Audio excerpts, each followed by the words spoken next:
Hey everyone, welcome to this beautiful Saturday afternoon as we all gather together for a wonderful cause, trying to raise $300 for a wonderful organization. Today, gathered with me are wonderful content creators that we're going to go ahead and have them be introduced and everything.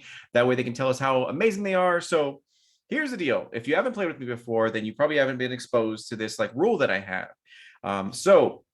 In Kids on Brooms, there is an aspect called adversity tokens, which are very beneficial to the system. So as you do your intros, if you give it your full chest and speak with pride about how amazing you are, you'll get one additional adversity token. If you try to be meek or humble or ooh woo, I'm no one special, you'll get one less adversity token. So keep it in mind. So we're going to start off with Diana. Okay. Hi friends, my name is Diana Restrepo. I am a tabletop role-playing person. I love it so much. I'm also an actress in Los Angeles. I'm a sword fighter and I do a lot of stage combat in my spare time. Anyway, I'm so happy to be here. You can find me all over the DAT network, Paizo's channel, Norse Foundry's channel. I just love it all. I love the realm. It's like acting and I absolutely love it. Anyway, I am Colombian. I am so honored and so happy to be here. You guys don't understand. So it makes my heart flutter like a butterfly. So I'm here and I'm so excited just to be here with all of you guys and all these new people who I've never played with before. So thank you so much for choosing me to be here. Nice. And +1 adversity token. So good job. Yay! Thank you. And then we're gonna go over to the good-looking, the dreamy Randy. Oh, hey, I'm Randy Alvarenga. I am also a TTRPG streamer and actor, but I am not in LA. I am here in the Seattle area. So this is my first time to play with some of these players and another time to play with a few others. And so I'm really excited. You can find me on Twitter at Roller Raja. And that's where I keep all of the streams and things that I have going on. Some really cool stuff coming up is we just launched Harbinger's RPG with Diana over here. So if you're checking that out, come see us because we're having fun and playing games. So follow. Yay. I'm playing Bruno. That's who I am. I love this story. I almost forgot. But I am just as confident as everyone else here. So there you go. +1 adversity token. Good job. And then heading over to some homies that I've never played with before. So going with Dusty. Hello, I am Dusty. I use they, he pronouns. I am all over the internet. I do way too many things, but that's not stopping me. You can find me in places like Goblets and Gays, Bring Your Own Mech. I stream every Monday with Nat 20 Productions for Wayward Arcadium. I do too many things, so there are things that are blinking on me. Oh, I also do Well-Seasoned Stories, an incredibly queer all BIMPOC podcast. I'm usually the person behind that, so you can definitely follow that, see more cool stuff.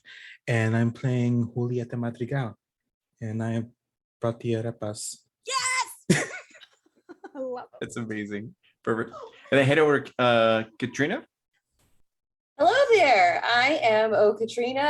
I am the producer of the Looking for Leia documentary series.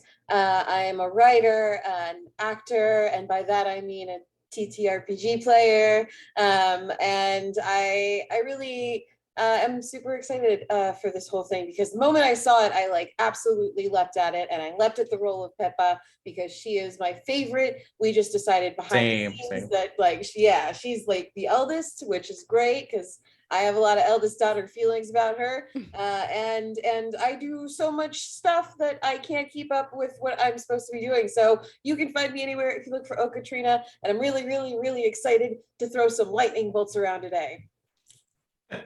Perfect. You're essentially Storm from X-Men, so there you go. Yeah, so it's good. Perfect. +1 adversity token, and then heading over to Brandy. Hi everybody, I'm Brandy Rose. I'm playing the wonderful Isabella today. Here we got some roses if my green screen will let me. Hi, hello. Yeah, I am a producer of both podcasts and shows and APs. I'm a producer, project manager, and director, as well as actor, voice actor with the awesome Jackson voiceover agency. And that's where you can mostly catch me acting if I am not acting in a TTRPG project or designing TTRPGs and non-TTRPG games. More on that, hopefully some new projects coming soon. But I'm also the head of the Patoot Podcast Network, which is currently 9 shows strong. And I'm very, very excited for this production production season to finally end and to be able to shove several shows a day at people's faces all the time.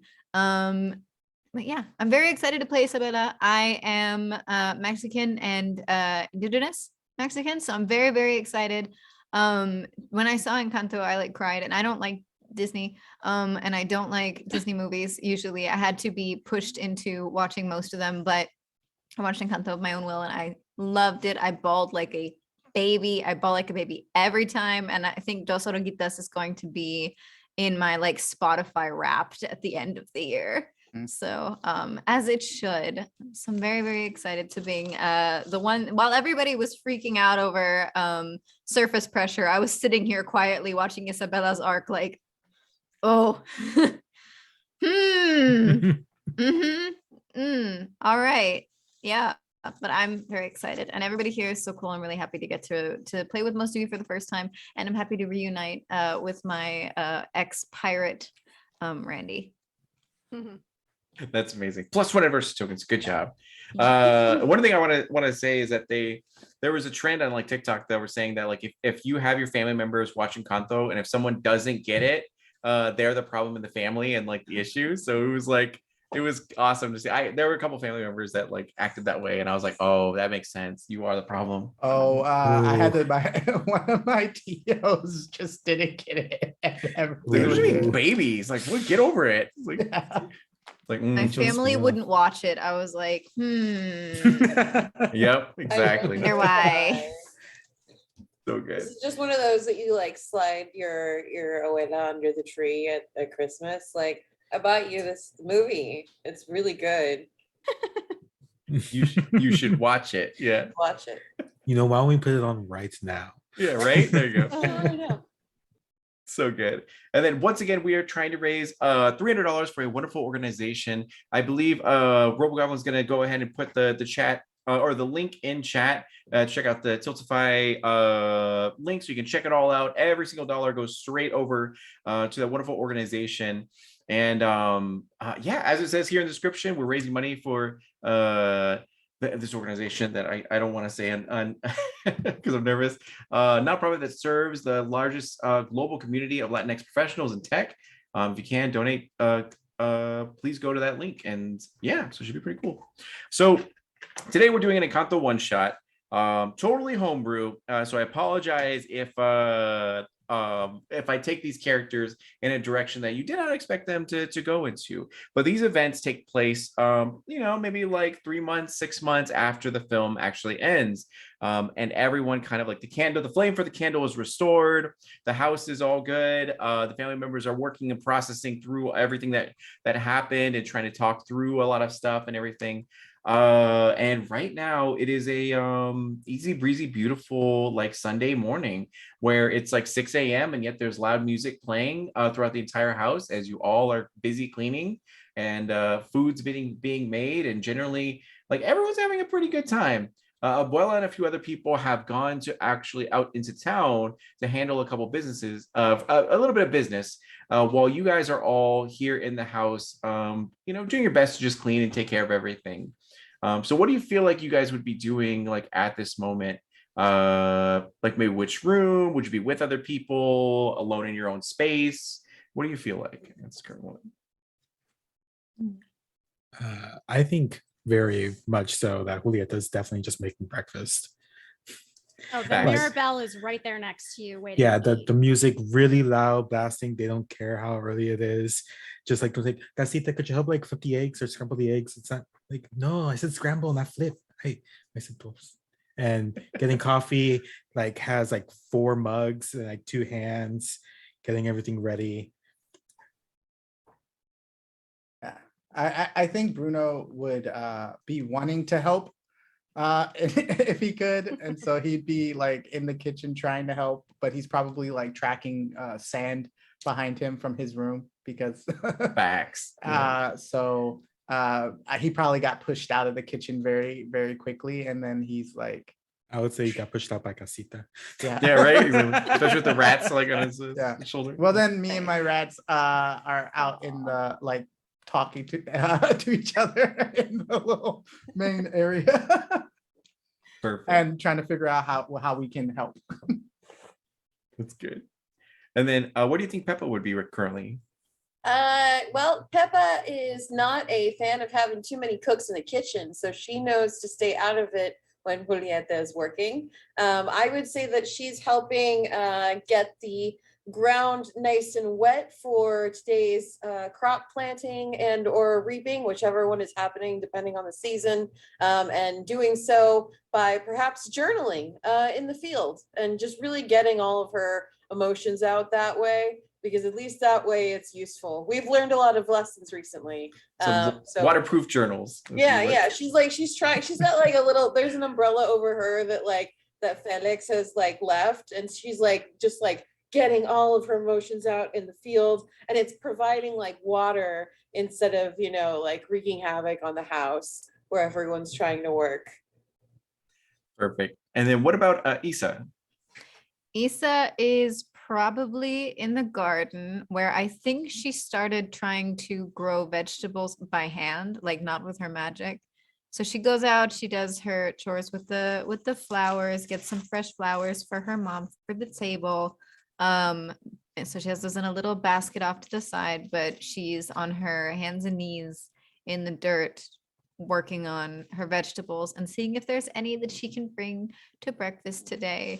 I think what she has is maybe the world's smallest, ugliest carrot, and she's just like so obsessed with it. She's just like, oh my God, you're perfect. No, not perfect.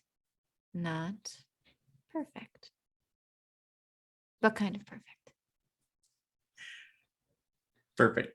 And so what happens at this moment is you guys are all doing your own things after these few months of a lot of hard conversations, because it didn't magically heal anything. You guys had to sit down at a table and talk with all of the, your family members, to go through everything that kind of happened and to see each other's sides and all that.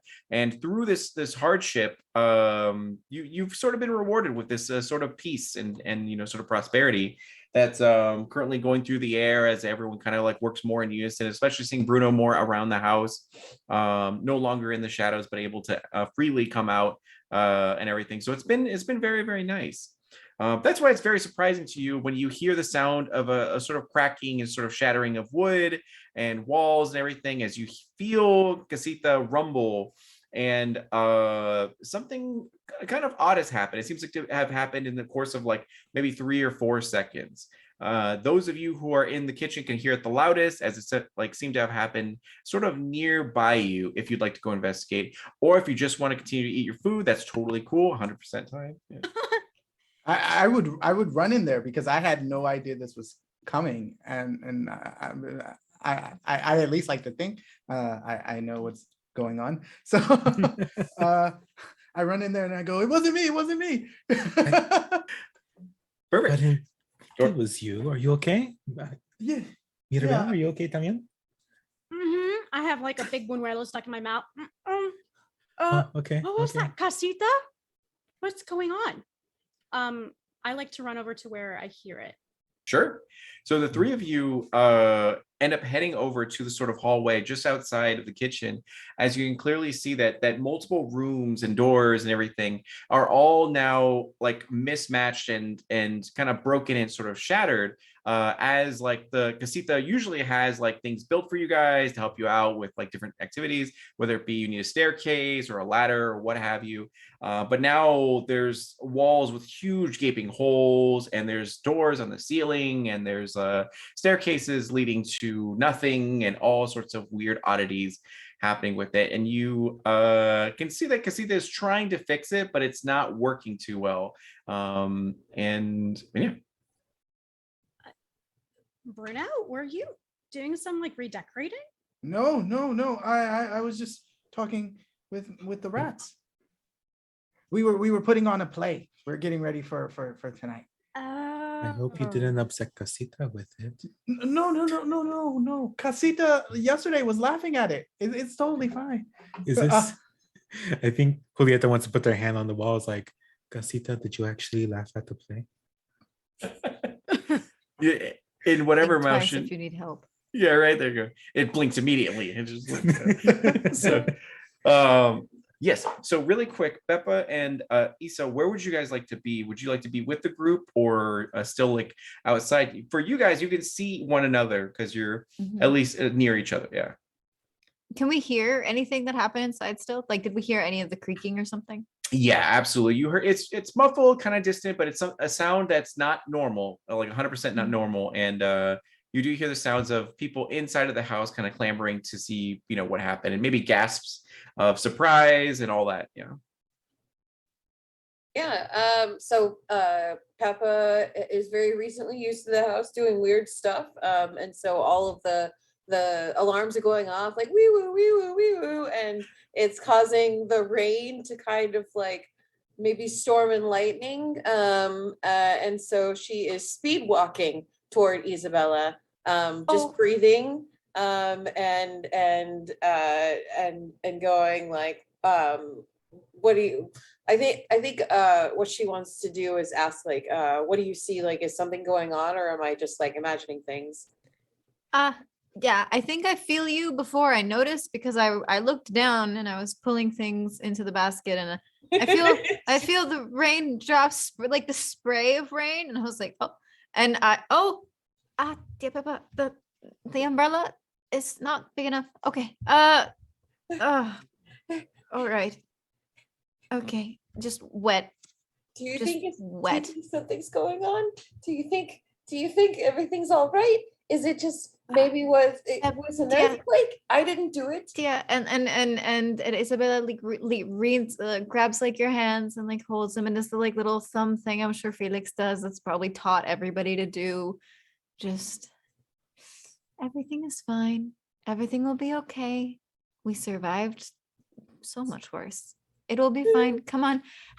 What do you think about these carrots?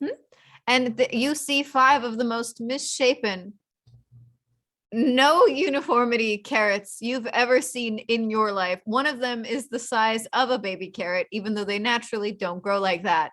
And one of them looks like Jesus. As it's It like, does. Yeah, absolutely. And you get a basket of those and like the world's saddest cabbage. But Isabella's just like glowing with pride at this tiny assortment of ugly vegetables and also all of her beautiful flowers in her hand. She's like, what do you think about the vegetables? We can add them to like a salad or something today later. Let's bring them inside. We'll just check on everybody and we'll bring them the vegetables. You want to here? And it's just like distraction. Yes. So That sounds fantastic. while she's trying to console you and like, be like, everything's gonna be okay, check this out and all that kind of stuff, you do notice that like Labyrinth, from the movie Labyrinth, like staircases like just pop up and appear all around the sort of casita in the house as it forms inside and outside and all around. Random windows are appearing and disappearing, and yeah, and it's probably reasonable to say that your storm cloud grows ever larger as your concern also grows with it. Would you guys like to go inside of the house? Okay, so as you enter the house, you blink water away. Yeah, there you go. As you enter the house, you do notice that Bruno and Julieta and Maribel are all there, gaping in awe and sort of confusion at everything that's kind of happening right now as you're all gathered together, seeing this chaos unfold in front of you. Mirabel, I mean, did you do something? I didn't do anything this time. I promise. Isabella. Oh, yeah, it's always my fault, Isabella. I'm so sorry. It's not my fault this time. Casita, I don't know what's going on. Someone, I don't know. No, I don't think it was. You were in the kitchen with your mom. Thank you, Bruno.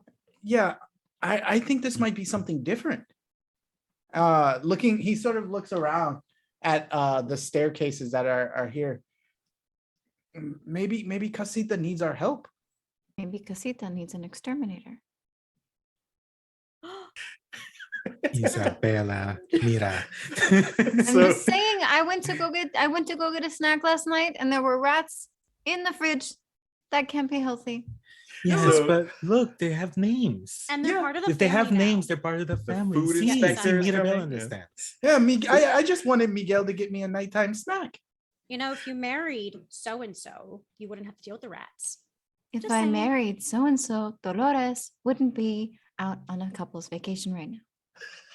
Okay. Okay, we- okay, True. okay. Everyone, let's try to figure out what's wrong with Casita So- primero. As you guys are all talking about all of this, for Isabella and Mirabelle, both of you guys feel a very, very hard impact of two chairs that like immediately just swoop you off of your feet and begin to just like violently like throw you across the house. Not throw your body across the house, but like you're on the chair holding on for dear life as it's essentially like, you know, kind of like a roller coaster taking Yeah. you throughout the house. Now you watch your family members leave like immediately. Casita is dragging them somewhere and has never done this before. So what exactly would you guys like to do in this situation? Just because like I was caught up and I missed it. Who got dragged away? Your daughters, yeah. Ah, Except for Luisa, who's completely fine, having the best time of her life. Like somewhere else. Luisa- She's at a is like- wellness retreat. yeah, wellness Exactly, retreat, yeah. exactly. So that's why we're not gonna bother her. And just Julita's gonna instantly like grab her Bruno's like, where are they going? I'll see. Can I try to roll for trying to see where they're going? 100%. So you can either do it physically with your eyes using brains, or you can choose to run after them with flight, or you can choose to use your ability, which will also be brains. Yeah, I definitely want to do magic. sounds good. Yeah, Why that's not? fine. You want to do magic and kids on brooms? Nah. So So Bruno goes, oh, I'll try, and then he asks the rats in his coat to like come on, and they sit on his shoulder and they like meditate Oh, with him. cute. And yeah, so then I roll a d20. yes, so you're gonna roll a d20. In order to succeed in this check, you're going to need to get a 5 or higher. So for you, having a d20, it's going to be pretty easy, hopefully. And you're going to get a +1 bonus to that as well. That's a 13. 13, yeah, you absolutely succeed. So you kind of like stop whatever you're doing. Your eyes glow green as your My sisters hair are blow back in the wind. exactly, yeah, absolutely, and same with your rats as well. It's like very iconic.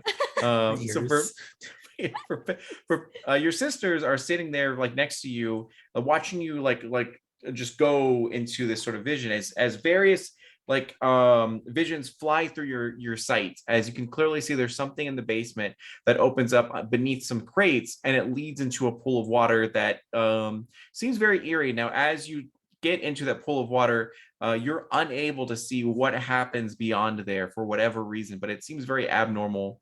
And you've never come across something like this where you're been unable to see sort of the future in that situation. But you know that they're heading straight to the basement, and like right about now they get thrown from the chairs and land hard onto the ground. And kids on brooms, there's no real like health mechanic or anything like that. So you guys do take some owies, but you guys are fine mostly. I would like to land on my Seriously? flowers. All right, go ahead and do let's go ahead and do a grit check for you then. So go ahead and roll your 1d6, and we're going to say you need a 3 or higher to succeed. If you get the max value on your die, you explodes, and you go ahead and roll again, and you add it all. Yeah. 4. 4? Okay, you succeed. As Did you you say you explode? no, the die explodes and you get to roll it Okay. again and add it all. Yeah. Okay, You die I a was like, horrible death. Yeah. welcome to Disney. Yeah. Yeah. Yeah, So- no, I rolled a 4.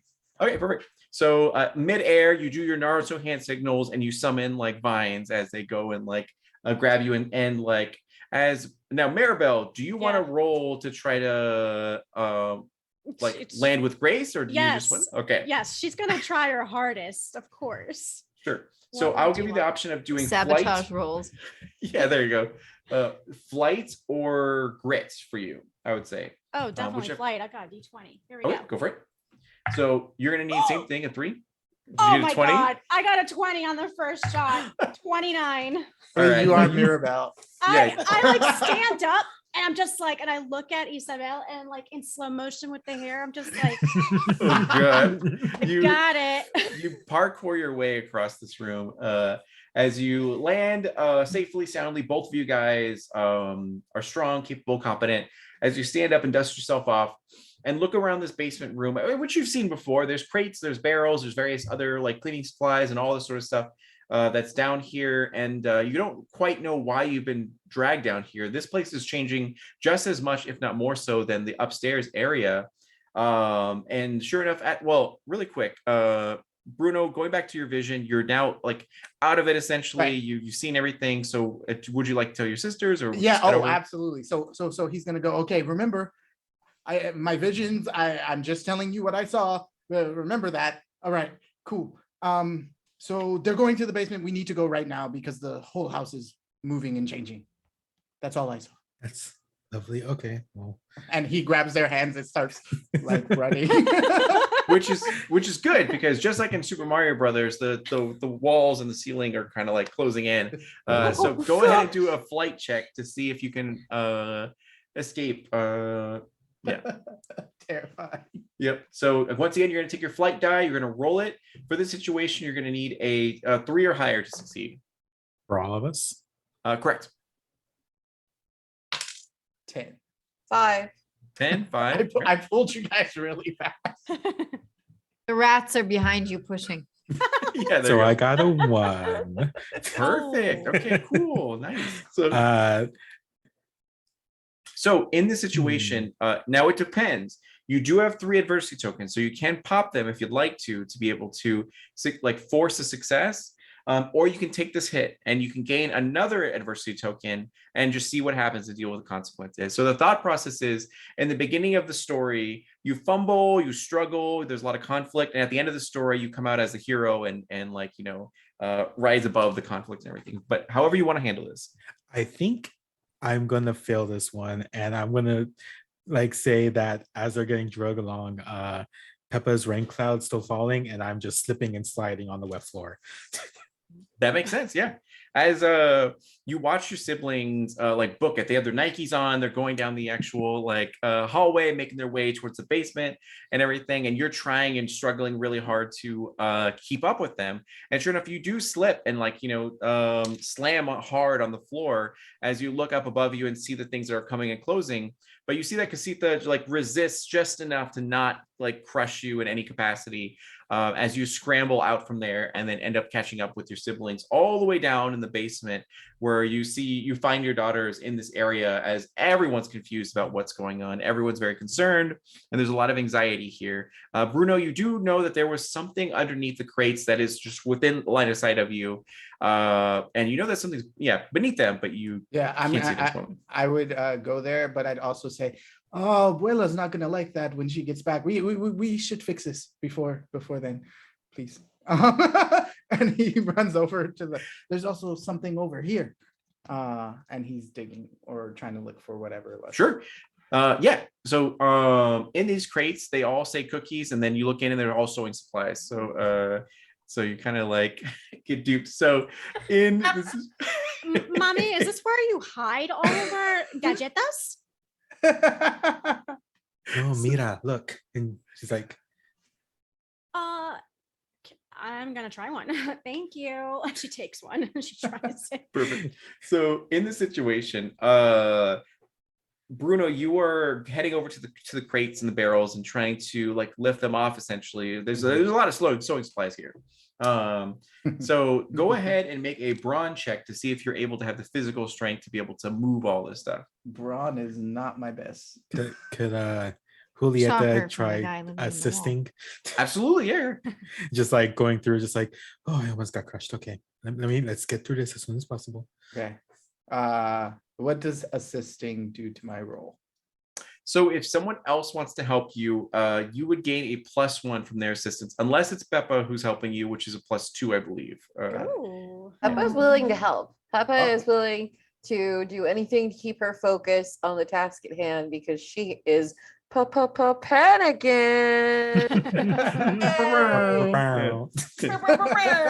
I wonder if somebody taught Peppa dark humor to help her cope. Okay. At least we don't have to do chores anymore if we die horribly, right? Yeah.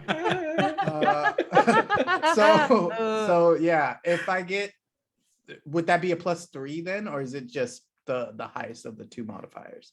So what you're gonna do is you're gonna roll your brawn check, and for this, I rolled. You're gonna get I'm 4. trying to. yeah. Okay. So what did you get? I got a 2, but if I get 2? help from Peppa, then I will get 4. You will succeed if she helps you. Yeah. And again, you can choose to willingly fail. That way you can get an extra verse token. But if you want to succeed in this, you can absolutely do so. Yeah. Yeah. So Peppa puts on her like back brace for weightlifting or powerlifting, like she always does, and then heads over there and then helps Shows you me like how it's done. yeah, exactly. Helps you handle this stuff. Someone And, had to do it before Louisa was born. So It taught her, yeah, the trade. we're So- trying. Thanks. Peppa's little noodle arms are just going for it.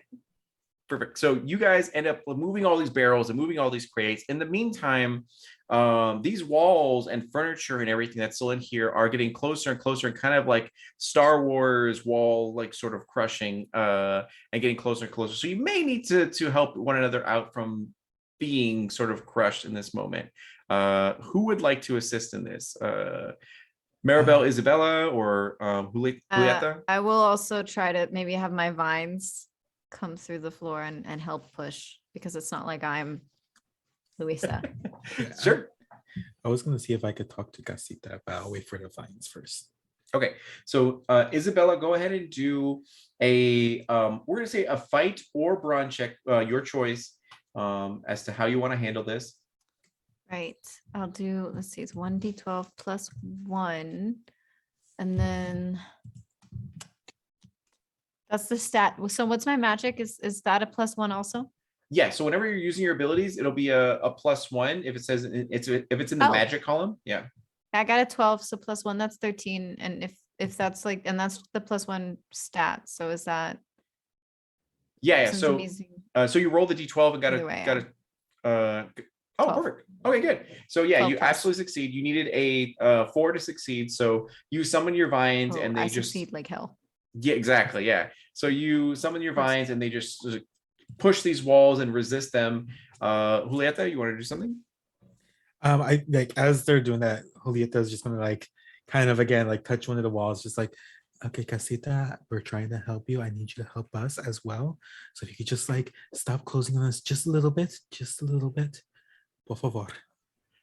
Perfect. So as you place your hand like on these walls that are now being resisted from being pushed, pushing towards you guys and everything, you can feel a like snap sort of emotions that comes through you, of sort of pain and suffering and sadness and all that kind of stuff, that you just feel this sort of empathy from Casita and all that kind of stuff, as it's so much that you kind of are shocked and kind of like maybe step back and remove your hand. And it's at this moment that all of the barrels and crates have been removed, and you find that there's a cellar door down here, one of which that you guys know did not exist previously, because the 3 of you, the triplets, had played down here like when you were younger, had gone all like everywhere, and you guys had never ever seen the cellar door, but yet here it is, that iron door that needs to be opened and everything. With both of your guys' help, you're able to open this door. Do you want to open this door, or do you want to be crushed?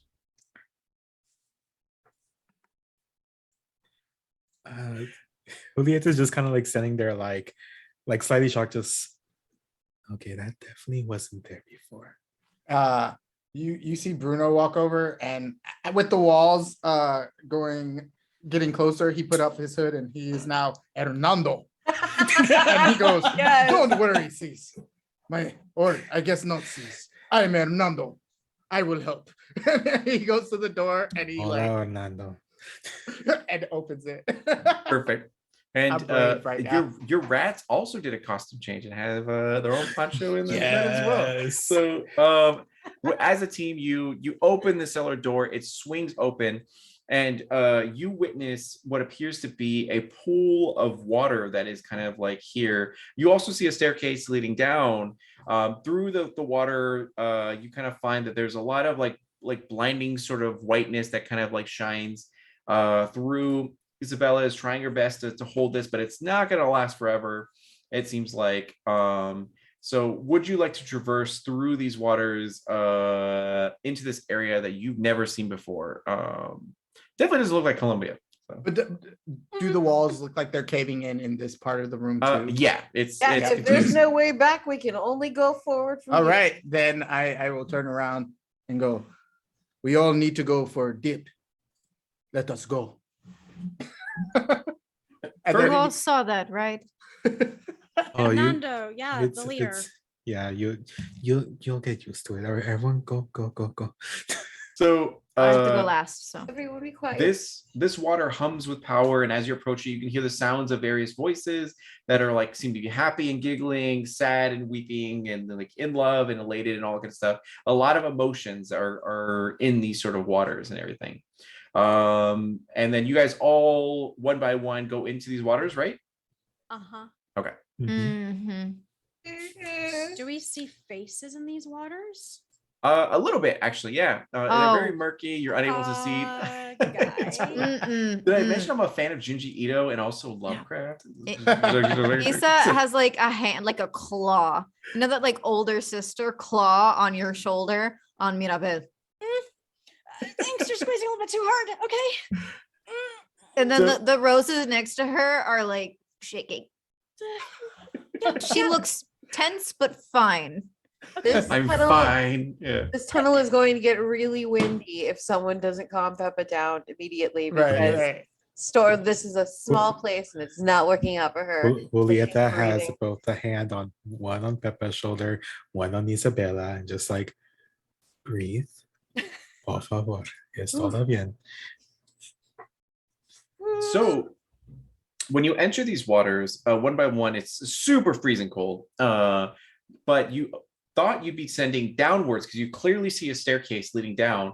But when you step through, you fall through the water and land on the ground as like gravity kind of reverses as you can look up and see this pool of water that's there clearly about like maybe 10, 15 feet up away from you guys as you look around to your surroundings and see nothing but a blinding white landscape. As you see in the distance, it's like blinding white, like super dystopian sci-fi sort of area, and then you see it start to transition into a more like vegetation, some trees, all that sort of stuff, and you kind of look over, or sorry, down rather, and see that your town and everything is all there in this area. But right now, you are kind of on this sort of hill that doesn't really exist. You've never seen it before for sure. As you see what appears to be a swing set, and there is a small child, probably the age of like 4 or 5, that's swinging by himself. There are 3 other seats that are unoccupied, and they seem very sad and scared and very emotional. But right now, the threat of you being crushed to death is completely removed. However, your mental facilities are just racking as to where you are, what is this, and all this sort of stuff. And Quick question. Is this a slightly familiar scene to Bruno? it somehow it does feel very familiar. Sometimes when you look into the future, you have seen this place, but you didn't quite understand it. You're like, I've never like this. I've seen this hill in my visions, but this hill doesn't exist and all that kind of stuff. And I've seen this kid, but he's not a part of town that we sort of live into. So it's like, this is kind of weird. And yeah. So what would you like to do? I'm gonna walk over to the kid and take off my hood. Just sort of slowly walk. Excuse me? Yeah. And you guys are all within the vicinity. You can hear each other, you can see each other, and all that kind of stuff. As you see him walk over, which is probably only about like 30 feet away. And immediately, the moment that you break the silence and you speak, does this kid like immediately get off the swing and seem like they're in deep trouble as they kind of back away sort of from you and kind of like console their arm and all kind of stuff and look down. As you can see, this kid is clearly crying. And he says something that you don't quite understand because it's too muffled, too mumbled, and they seem definitely hysterical in an emotional sort of sadness way. What would you like to do? I'm Who gonna let turn around. Bruno talk to the child first? You're gonna scare it. Stranger danger as it runs away from you. I realized that I scared the kid, and I'm like, oh, I'm sorry. And then I turn around and I look at my sister, Mom? Julieta, and I like ask her to come join me and maybe talk. And then I reach back for my other sister because they're probably both better at kids than I am. Julieta is first gonna put a hand on Isabella's shoulder and it's like, just look, we need to talk about this with the Bruno thing, but it's fine. I'll be back. And gonna go over to Bruno, take their hand, and wants to look down. It's like, oh, are you okay? Why are you crying? So as you get down to their level, you can see the face of this child that you've never seen before, but through empathy, you kind of feel that what they're going through is exactly what you felt when you touched the wall in the casita and everything. And he kind of tells you through like crying tears and snot and everything. He goes like I am so sorry. I didn't mean to like bring you here. I know you're living your life and you were having a wonderful morning, but like I just like I need help and I don't know how else to like do this. And he continues to ramble and kind of like speak faster and like won't look you in the eye. Maybe he'll do it for a second and then look down immediately and just seems like he's in complete guilt and super in trouble and everything. And could I use, is there like, you could use a charm check if you want to try to console them and not that make them great feel at better. charm. But I think Julieta would like to do that. Maybe just like, it's okay. We're here to talk. Please just like, why don't you slow down, and so we could figure out what's going on. Sure. And then you need a 4 or higher to succeed. And if anyone would like to assist, you can absolutely do so. Peppa, okay. So you Yeah. walk forward to help out your sister. Peppa will also assist. And Peppa's cloud, now that she's focused on this new little kid, is like completely dissipated because she's a good mom. With the help, that does bring me to a 4. Okay, perfect. So when you get to the 4, you just barely succeeded as we're gonna say that you have some food on you that you Like banana in the pocket, obviously. exactly like handed over, and they just look like completely beside themselves with gratitude as they kind of wipe their tears away slightly and goes, I've always wanted is it like eats from the food, and he goes like I don't know what's happening, but like every time I try to help you guys or do something starts to go wrong, and I thought I could like handle it, but I just it's not happening anymore. Every time I try to do something else goes horribly wrong, and I don't know what's going on, but there's 2 places here that I need like help with, because on this island I can go anywhere I want to except for 2 places in myself, essentially. As you look down and you can clearly see the whole layout of the town, it's a ghost town as no one is there at all, but you do see in the distance is Casita, your home, that's there as you remember it and everything. And sure enough, even looking at it fills you with slight dread as there's something wrong with that house. And he goes, I can't even go near it anymore. And I think that's what's causing the issue. And you guys are so strong and you're so capable and you're so competent, and it seems like you can do anything. I just need you to help me like deal with this. And I'm so sorry to ask you this. I know I'm supposed to serve you, but like I don't like know who else to turn to right now. As yeah. You're not supposed to serve us. You're a community. We're here to help. And Julieta's going to stand up just like, and then where we have the madrigals are here. We're going to try to figure out what's going on. Perfect. And then he goes, all right, well, I can guide you as far as I can take you, but like there's a certain point where I just can't help anymore. As he goes to reach for your hand. Do you allow him to hold your hand? Yeah. All right, perfect. Wrong choice, you die. I was like, I just transformed to another Ttrpg. Yeah, exactly. There you go. So you hold his little tiny hand. He looks to be again 4 years old. This is clearly the soul or being of Casita. As he guides you through sort of town, and you see the town, and as you're walking through it, you notice that there are various memories that you guys all share that are playing in like, fast forward, reverse, and all slow, normal time and everything. So every time as you were growing up, walking through this area, coming back, going into different adventures, good times, bad times, you all see them play before you in what seems to be like, faint sort of illusions, specters, all that sort of stuff.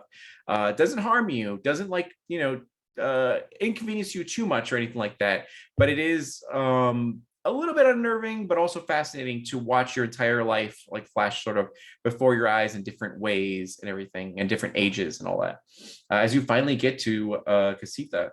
And you can clearly see that on the roof there is what appears to be a humble bench that is sort of like has this looming sort of darkness over it, and kind of consumes it and everything. And he goes like, that's one of them, and that's the one that's causing me the most pain, the most like suffering, but there's another one inside the house, but in order to even address that one, I think you need to go to the roof first. And yeah,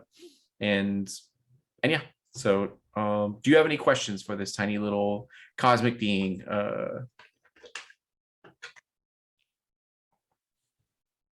I'll just say I'm glad to help. You've done so much to help all of us. So let's go. Yes, we will always be here to support you, Casita. We'll fix this. He sniffles and kind of like wipes his eyes. He goes, thank you so much. And then he what he's going to do is he will go ahead and use some of his powers as he holds a hand out, and you watch as various sort of like bricks and dirt and all this sort of stuff forms together to form a sort of staircase leading directly up to this balcony, like on the roof or whatever, where this bench lies, to assist you and everything.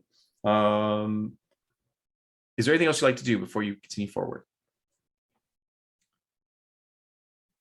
I want to figure out no, I guess not.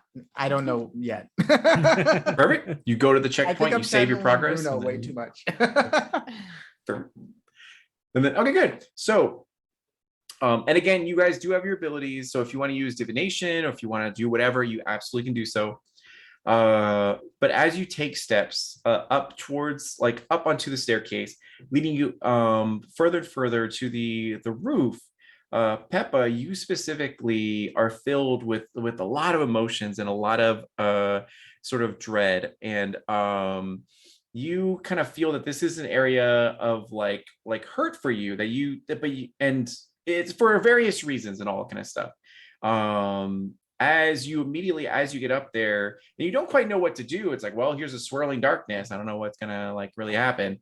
You then notice that a smaller version of yourself, Peppa, begins to appear like in front of you, as well as a smaller version of Felix, probably when you guys were 8, maybe 9 years old, as you're playing up here and having like a wonderful, great, amazing time, and you kind of like, that's probably one of your meet cute moments where you guys were kids and you ended up deciding to play together, and it just started a huge long relationship of wonderful experiences and everything.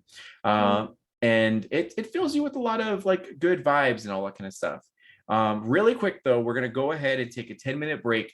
That way, so feel free to get a drink, go to use the restroom, whatever you want to do, and we're gonna get into this next section and have a lot of good times and everything. So make sure to, if you have the ability to do so, we are trying to raise money for about $300. The Tiltify link will be in chat, so make sure to check it out, and and everything. Thank you guys again for watching, and we'll be back very soon. Hey everyone, welcome back. Good to see you all. Thank you for being here and bearing with that small little brief break. Once again, we're trying to raise $300 for a wonderful cause. The Tiltify link will be in chat shortly, so definitely check it out. It's a great organization, and we have some wonderful creatives here participating in this Encanto sort of one shot. Really quick, we're going to reset the room to have them reintroduce themselves briefly. That way you know who they are and where they can be found and all that kind of stuff. And we're going to start off with Randy. Hello, I'm Randy Alvarenga. You can follow me on Twitter at Roller Raja. It'll be in the chat. And I'm playing Bruno.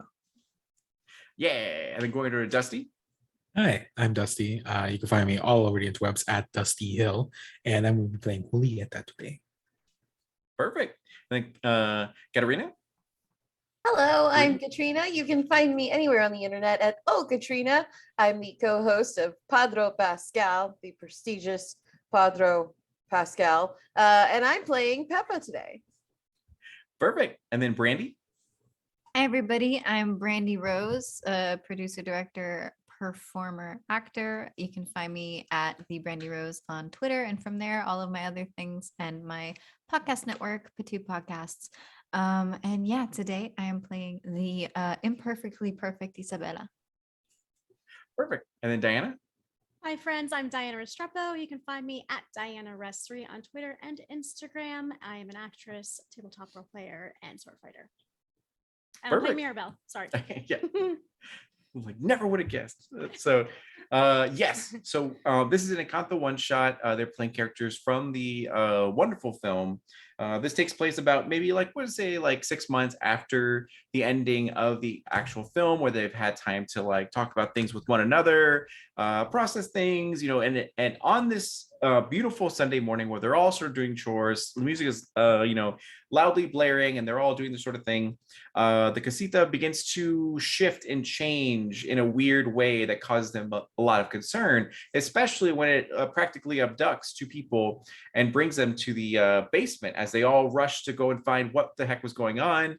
They had no idea why it was doing this, but sure enough, they did find there's a lot of crates and barrels above this cellar door that they've never ever seen in the whole existence of Casita.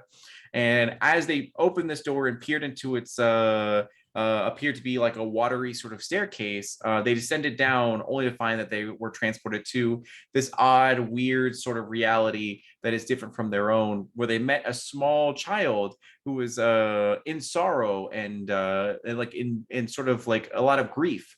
That apologized to them and admitted that they were the like essence essentially of Casita, and they were struggling this whole time with a lot of issues and troubles, but they try to keep it in and just deal with it, you know, so that they could the family could live within them and live their best lives. But it got to a point where they just could he couldn't do that anymore, and that's when he had to force them to sort of help him as much as he could and let them know that in this reality, there are two places that he is unable to go to because it is too painful and it feels very dreadful and threatening to him for whatever reason he is unsure of.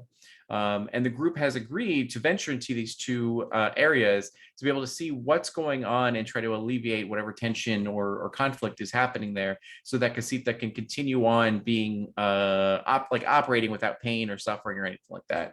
And sure enough, they chose to go to the roof, which was a created sort of staircase made of ground and brick and all this sort of stuff, has led them all the way up. And as they get there, they all witness a smaller version of Peppa, probably when she was 8 or 9 or so, and she's playing like marbles with Felix, essentially, who is her like in the present sort of husband and wonderful father of 3, I believe, yeah, and yeah, and now they're in their small child form and they're playing together and they're having a great time, which is one of the most beautiful moments for Peppa's memory of actually meeting and for the first time getting to play with Felix, as they don't seem to notice you guys at all. You're kind of like ghosts sort of to them as you witness this sort of area. Now, this darkness is definitely looming around the area, but you're unsure of where the concern is or threat is. So what would you guys like to do or say during this moment as you're kind of surrounding these two children just playing and living their best lives? You are so cute. I mean, you still are cute, Dia, but you're so cute. Thank you, Mija. She's just, I think Peppa is just like watching in admiration for a couple of minutes. You know, she takes a moment, she sighs. You know, Felix was one of her first friends growing up, the first people who wasn't so, they weren't so afraid, you know, of her power and her lack of control over it. And so it's a special moment, but because of how special it is, eventually Peppa starts noticing at the corners of her eyes the darkness and the clouds and stuff. And it's like, well, what's wrong with this? You know, she's wondering out loud, like, what's wrong with this memory? It's one of my favorites, you know, like this is a special moment to me. Yeah, as you look at this moment and you see that the younger version of yourself, who's so bright-eyed and maybe like shy and now excited to actually get to play with another child, is becoming elated and super happy, as you know, the sun is shining a little bit brighter, the wind is a lot more pleasant as it, like, you know, breezes through you guys. And you also, even seeing this, your power also comes to light as it's, you know, just feeding off of this wonderful sight. But it all stops when you hear the sound of Abuela like calling essentially your name. In your case, it would be, you know, your mother and everything, and trying to figure out where you are, because you kind of remember that whatever happened in the situation, it wasn't the best of times, but you kind of blocked it out of your mind and you kind of forgot about it until this sort of moment. As you all look to a like door that leads from the like lower level to this roof, as you see Abuela appears, and she seems extremely upset, and she goes like Peppa, what are you doing here? You're supposed to like do your chores. And she stops immediately when she sees Felix and kind of clears her throat and goes like, you're not supposed to be here. You're supposed to, like, you know, you should leave, you know, young man. And Felix is like, oh my God, I'm so sorry, I hope I don't get her in trouble. And it's like, it's okay, just like go, essentially, as Felix looks very scared and very like guilty and just like books it from Abuela. And sure enough, after she leaves, or he leaves, the Abuela comes to the younger version of Peppa and begins to just lay into you and scold you. This younger version, that, and as this is unfolding, you're starting to feel the same emotions bubble up that you experienced, you know, sort of back then. Now, one, from a game master perspective, I would say that you're probably getting emotional, and storm clouds are beginning to bellow, and like things are getting kind of worse. So if anyone would like to try to console your Peppa, you can choose to do so, or you can see how this goes down, just in case it's like, you know, what have you, whatever you'd like to do. I would want to try to console my sister. So I see her going and I go, hey, I don't know what happened, but whatever you're feeling is fine. You're allowed to feel, and trust me, that grandma's, abuela's yelling, I know it can be hard. It just wasn't fair. You're right, it wasn't fair. So Peppa's still got like all those storm clouds and stuff, but it's contained over her at least. Like it's not. Yeah, as an echoing. adult, you've learned how to Yeah. to maintain it more so than when you were a kid. Because as a kid, you're definitely getting very emotional. Oh yeah, there's probably a whole like thunderstorm going on right now. But I think especially with like Bruno right there, Peppa's able to like kind of keep it in, but she wants to know immediately like where this is going, because it's, yeah, this is definitely a part of her memory that she has buried. So, Bruno, would you like to make a charm check to see if you're able to console your sister? Or... Yeah, let's do it. Okay. All right. Charm. So in this case, you're going to need a 5 to succeed. Okay. Nope. I'm going to use a adversity token. Okay. What did you get, and how many are you spending? I got a 2. You got a 2? Okay, so you're gonna pop all 3? Yeah. Yep.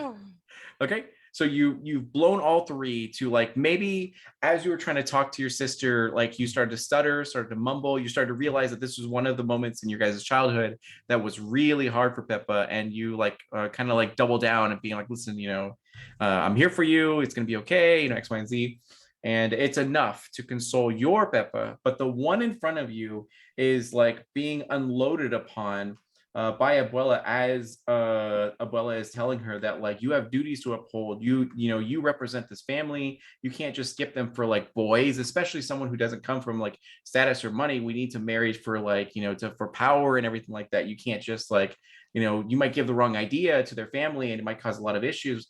And like, how can you ever expect someone to love you when your powers are chaotic and crazy. Like you need to just be silent. You need to do as you're told. You need to bottle up these sort of feelings, because look at this as she just continues to go on and on. But as she's talking and unloading onto this little version of Peppa, it almost sounds like she's like becoming to like go underwater, as the words, the specific words that are coming out of her mouth are being muffled. But what can be seen and can be heard and felt is the power of this young Peppa and the amount of sorrow and grief that she's kind of going through, as it's growing to extraordinary lengths. As there's a huge, it's almost like a hurricane is happening in front of you.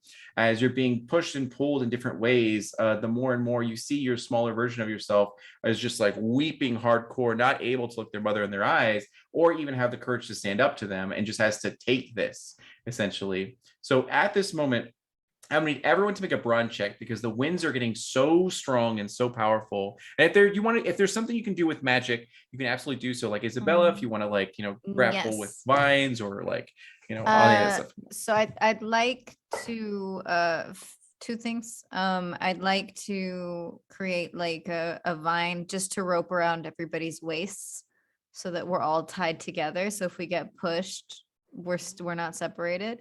And two, I don't want to be attached to the vine. I'd like to try to push towards baby Peppa. Okay. So when it comes to your guys' magic, if you're trying to affect multiple targets or make the radius of effect bigger, it's going to increase the difficulty. So just keep that in mind. If you like fall short of it, we'll just decrease the like what you wanted, essentially. So if you want to grapple, all 4, and then you and that like needs a 10, and you end up scoring an 8, we'll say you grab all 3, or 3 of them instead of 4. So go ahead and roll for it. So that would be And we'll what say would it's a that 10. what would that roll be? It would be probably a Brawn? brawn check, yeah, because you're just trying to grapple them, yeah. Check, okay. 11. 11, perfect. You succeeded. So you needed a 10, you got an 11. So you are summoning your vines. They're shooting up from the ground, and they're grappling your family members as it's binding them and keeping them from like flying and flocking away. What it'll do is, for the rest of you, it's going to give you bonuses to your own brawn check to hold on, or at least reduce the difficulty of what you needed to succeed. And then you are able to succeed in your goal of stepping closer. So you like take care of them, and you're stepping closer to this young version of Peppa that like the storms are really raging now, as the rain is coming down hard, thunder is booming, and lightning is cracking. So let's go with Maribel. What would you like to do in this situation? If anything, I would run and hold Peppa's hand, like for comfort, and then hold on the other one to the vines. Mhm. So I just want to be there for support, like physical support. Okay. Just like a silent support, and just like squeeze her hand. Perfect. So go to make a brawn check to see if you can withstand the winds. Thanks to the vines, you did need a 5. Now you need a 3 to succeed. Yeah, okay. I got a 4. 4, okay, you succeed. As the winds are holding strong, but your sister's magic is stronger, as you're able to hold on. And then going over to Bruno. Yeah. I have a 3. A 3, okay. You do succeed on staying, and like you're not flailing off the wind or off the roof or anything like that. But pretty shakily. Oh, for sure. You've seen your sister only a few times grow to this extent for her power. And then Julieta? Julieta got a 9. Yeah, you're solid. You're just nothing. You don't even try to move, and you're just like No, fine. I think the same thing as Mirabelle. I'm going to try to hold on to Peppa, and also kind of being very silent, because Peppa, like seeing Peppa like this, and Julieta is going to be feeling the same kind of thing, is because like Madre was very intense. Shared trauma. Yeah. Shared trauma. Yes.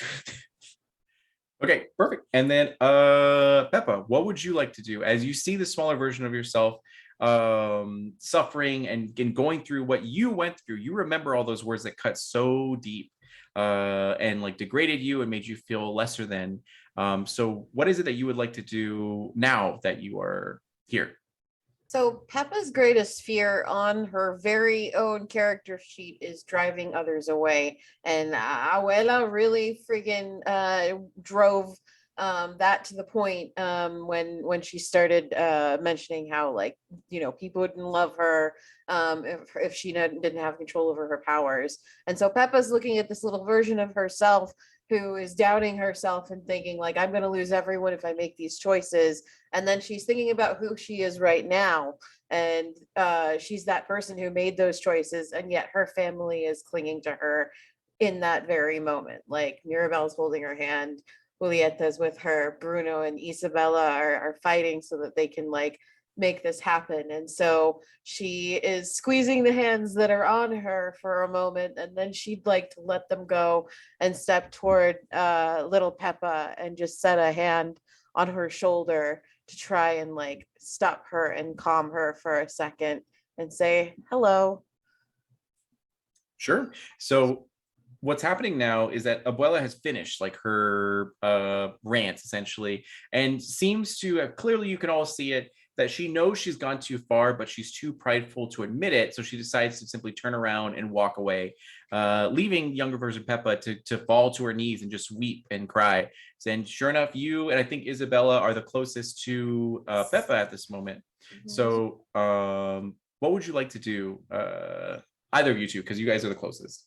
I think Issa is just gonna put her arms around Pippa, like from behind, like just so that there's still room to, like, touch her, talk to her, and it's just gonna hug little Pippa because she has had the same talk from Abuela, and to see it on someone else, because you can't have self empathy as much as you can have empathy for your family and for others, and her only instinct is that that's not fair and that's not true, and she knows the pressure that creates, and she just wants to hold little Peppa. So she's just gonna, like, kneel on the ground and, like, hold and, like, rub the shoulders, rub the sides, and just to basically do what I'm sure her mom Julieta has done before if she ever cried in front of somebody, which is also just the shh thing. So go ahead and make a charm check as you try to console young Peppa. And you're doing this to young Peppa or Young current? Peppa. Okay, got it. So it's a D10. And you're gonna need a 4 to succeed in this one. Okay, I got a 4. Okay, There's no you bonuses, succeed. right? So it's just a 4. I believe so, unless it has a Okay. +1 somewhere. Yeah. No. So you succeeded. Meet it, beat it. So as you do this, she seems to feel you, as she seems a little, like, shocked sort of by this, but continues her sort of hysteria, her emotional hysteria and everything.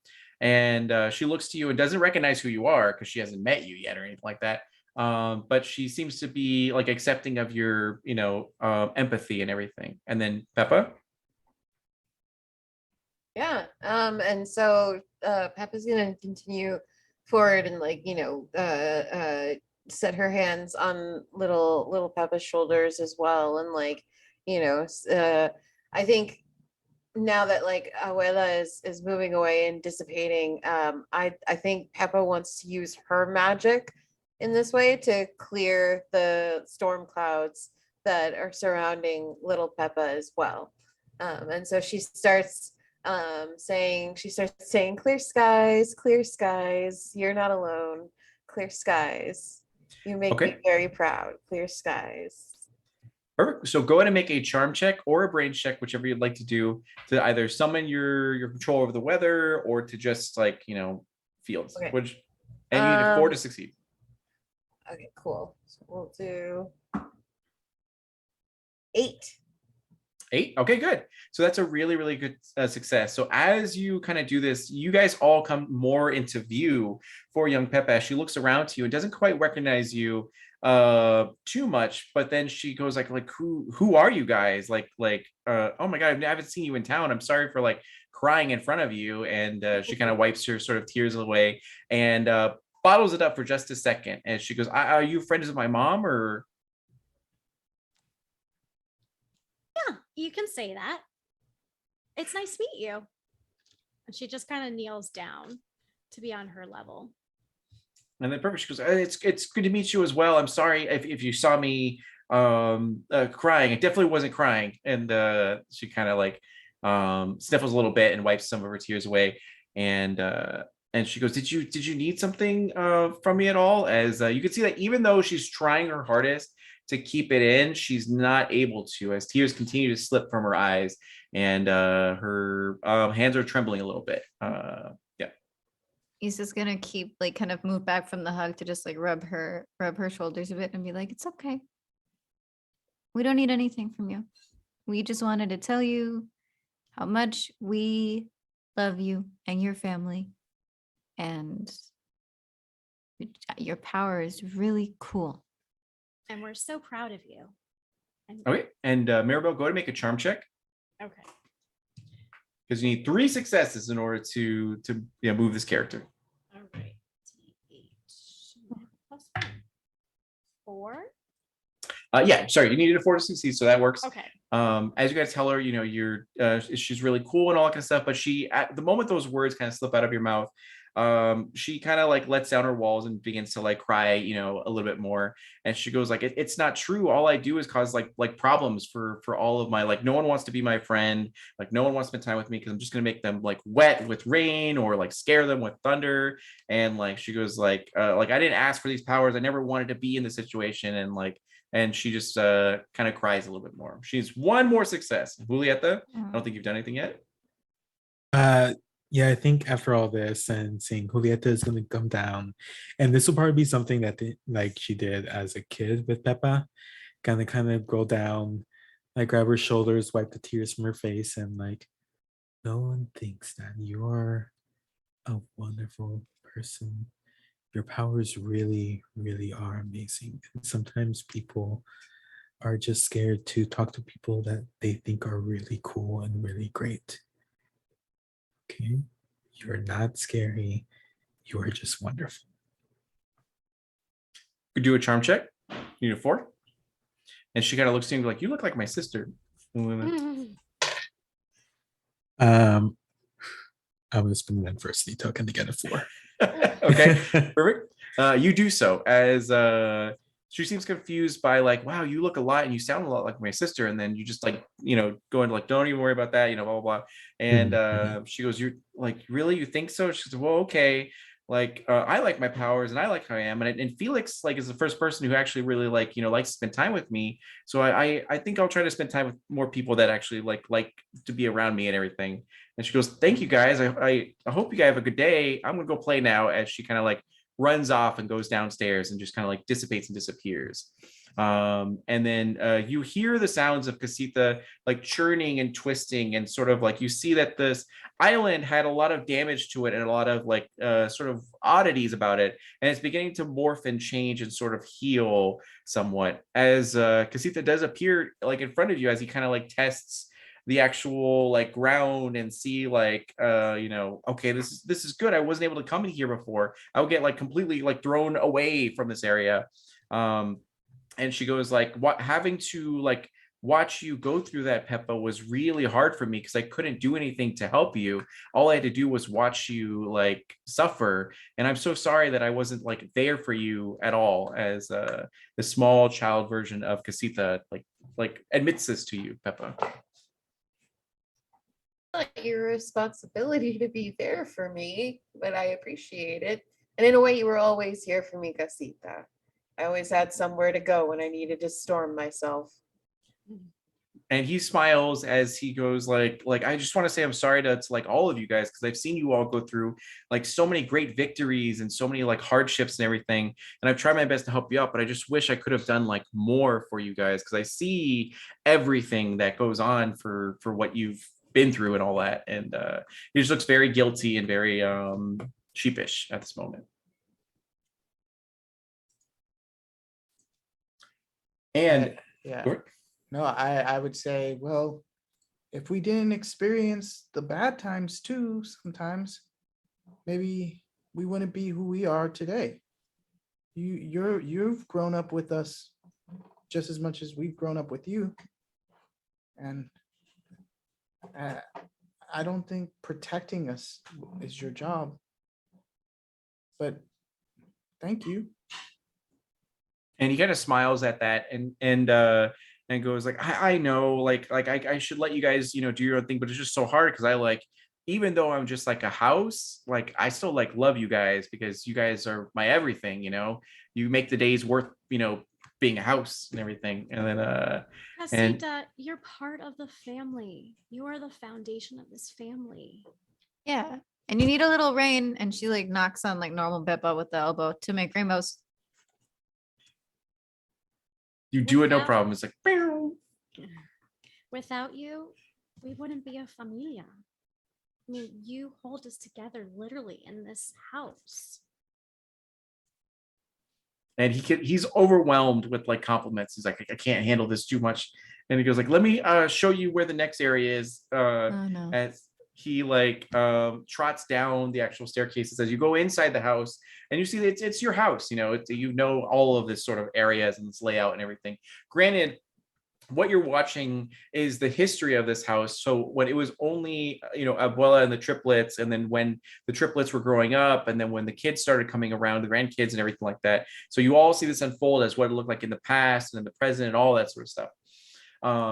So as you're walking through this house, you do notice that there is, and you actually get the time to see everyone else sort of like going through the happiest moments and saddest moments as like Bruno decides to go into the house to hide away from everyone and all that sort of stuff. But sure enough, you end up heading over to the backyard where normally you guys sit at the table for morning breakfast, sometimes at night if it's like a special occasion or the weather's nice and everything. And at this long table with all of these various chairs that you normally set out and everything, you see that at the head of the table there is this same sort of black essence or black cloud that looms over it. And for you, Bruno, you look at this area with a lot of sort of like dread, because you also like, now that it's kind of like context clues where you're like, oh, Peppa went through something, and then you look at this and you're like, oh, I kind of remember what happened when I sat at this table on this particular day and everything. So as you approach, is there anything you'd like to ask to Casita or do or say to anyone else or anything like that in this moment? I think Bruno is going to take in a big deep breath and try to do like a slow breath. He's a bit superstitious. He knows what's coming and he's terrified to have to deal with it. But he goes to help Casita. Right. And you guys do notice that like Bruno, your brother or uncle, is like sitting there or standing there going slower at a much slower pace than the rest of you guys. You're able to walk into the back, so the backyard and be like, oh yeah, it's just like the morning table, whatever. And then you look back and see that Bruno's struggling really hard. Would anyone like to console Bruno in this moment to help him out? I'll go over and hold his hand as well. And I'll just go, hey, you got this. You got it. It's okay. All right, charm check. For this one, we're going to say you're going to need a 3. 5? Okay, perfect. You succeed as you kind of grab his hand, like with firmness, kind of steal his attention away from his thoughts and focuses on the present as your confidence fills him with like confidence as well. And you have the courage to keep walking forward towards this table. And sure enough, Casita is in the background going like, I can't go any farther, unfortunately, as he tries to, but there's just a invisible sort of wall that stops him and like actually pushes him back a little bit. And he goes like, just be careful. I'm going to hide over here as he just like, takes cover and everything. And sure enough, you approach this table. As you approach, visions of multiple futures and realities flash before your eyes. And in every one of them, kind of like a shattered sort of mirror, and in every section of the cracks, you can see a different reality and a different route and everything. Like Peppa marrying someone else other than Felix, and like Isabella actually marrying that dude that I forget his name. Yeah, yeah. And then Maribel leaving to become like a bounty hunter, and then like Ooh, I mean, that's not a bad. That's not a bad. You get to be a bounty Diana's hunter mind. and I have to get married. Yeah, there you go. I mean, So- sucks to be you. You get a blow up on the head by a flower. Yeah. So you definitely see all of these different realities of what could have happened had something weird, going on. And you can all sort of notice that it's stemming from Bruno, and you kind of get an idea of what it's like to be Bruno. And when he peers into the future, as he doesn't just see what's happening, in this reality, he sees a lot of different branching things, and he has to try to do a lot of work to figure out what's coming up next and all that sort of stuff.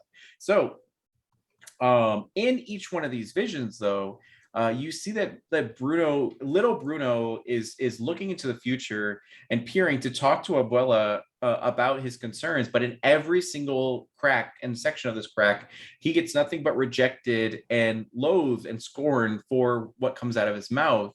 And despite all of that, he turns off his power and still stands up at the head of the table while the triplets are having breakfast with Abuela and everything.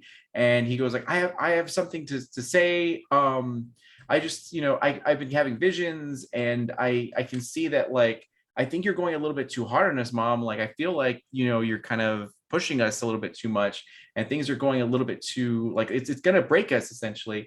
And Abuela looks immediately like completely frustrated and embarrassed that you like said this in front of your sisters, as well as some other people that are kind of around for like business and all that kind of stuff.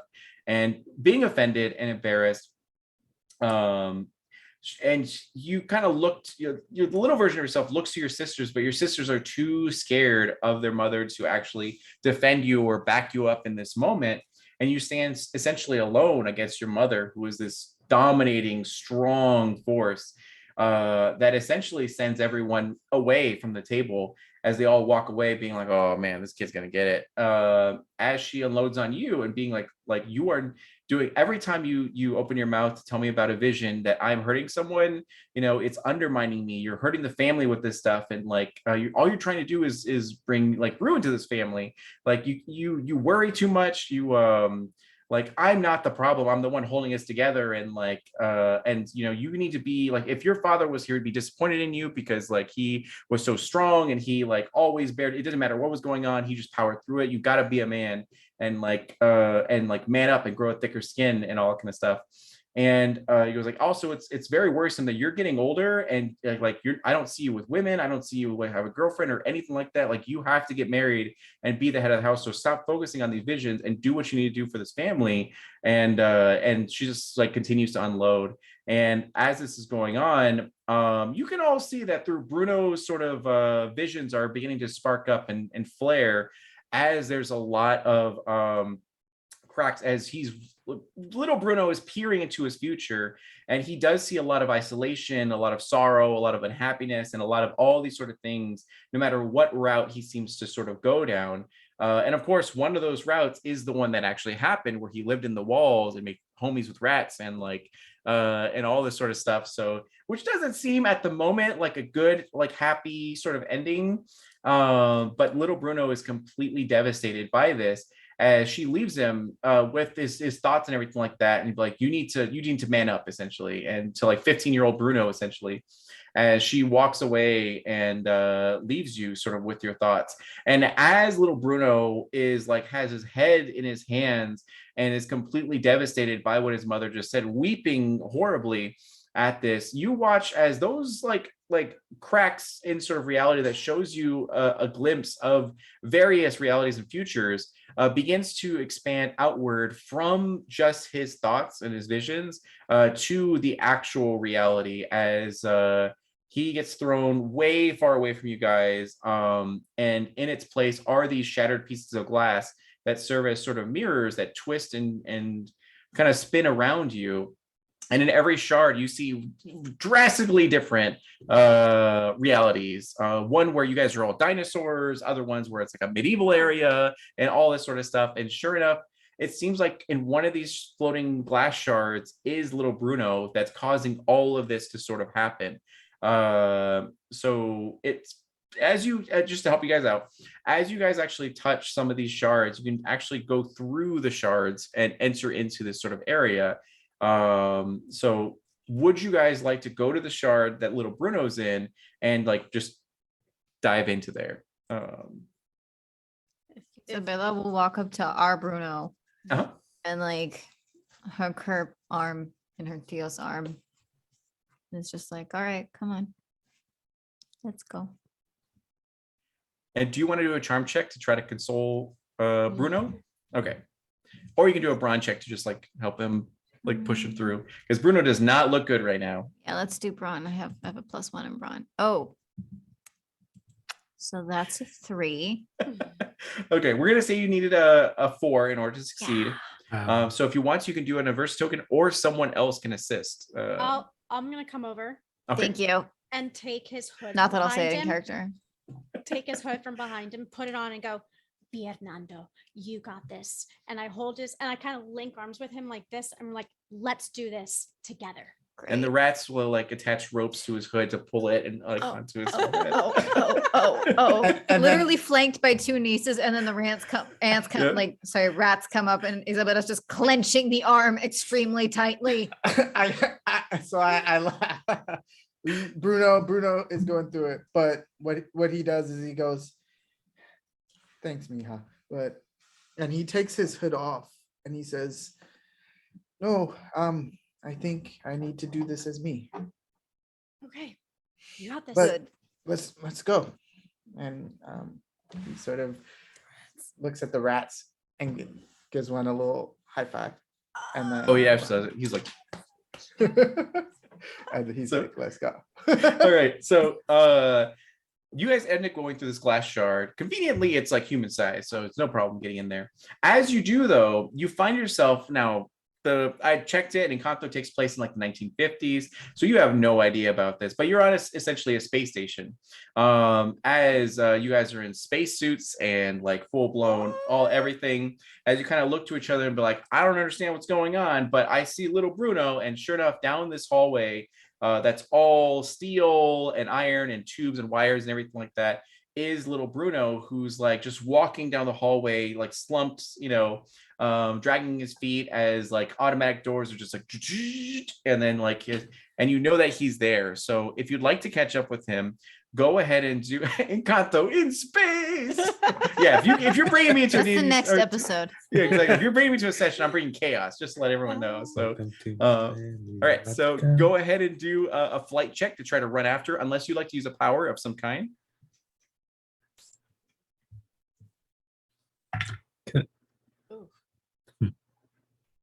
Um, 6. I'm gonna spend 2 adversity tokens to read. Yes, I'm sorry. You need a 5 in order to succeed in this one. I need to do that. 6. Okay, 8. Okay, 12. 8. Okay, 12. And then Bruno, 6. 6. Okay. And then Peppa, 6. 6. Okay. And then Julieta. So I have a D4 in flight. I If you rolled get the a wrong 4, dice. Oh, it's all good. If you roll a 4, it explodes, and you get to roll it again and add up all the numbers. This is true. I just don't trust my luck that much, but I'll do it anyways. I have some adversity tokens. Okay, that's fine. Dusty. I don't have enough adversity tokens. I can give you one. That's okay. So you could choose to fail and then get an adversity token if you'd like to. Now, technically, you're the healer of this group. So if you do get that whooped, you can just like eat one of your food and then just like, be fine. But okay, do you want to choose to fail, or do you want to try to get assistance? I'm gonna choose to fail because I rolled a 1. Okay, This is So a you- bad D4. so you get an adversity token as you like trip over your like suit. You're not used to it and all that kind of stuff, and you kind of fall and scramble to the ground.